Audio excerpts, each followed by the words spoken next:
Question for you. If you've got an athlete that's just stepped off stage and historically all the way through their process have been fantastic, but all of a sudden, they might go MIA for 4 to 6 weeks and then they're in your inbox and they've basically blown up 15 kilos, 10 to 15 kilos in 5 or 6 weeks. And I saw a young girl once, wasn't my athlete, but I saw her gain 10 kilos in 10 days post a show because she just did the cookie and donut thing you just discussed to the extreme.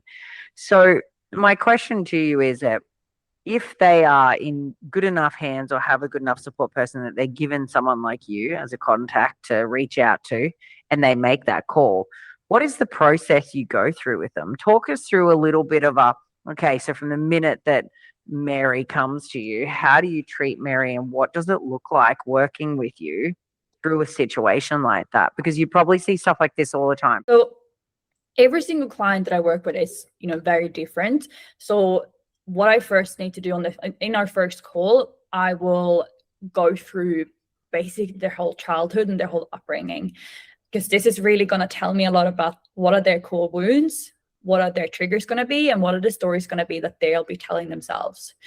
So, for example, if Mary has that cookie, the reason that she starts binging isn't just because she loves cookies so much. The reason she starts binging is because she will start thinking, oh, I'm not good enough, or I'm a failure, or oh, I will never be a bodybuilder, I'm an imposter, or whatever it might be. So we will look at what is your kind of home base. So when you get triggered, what does that look like for you from a nervous system aspect?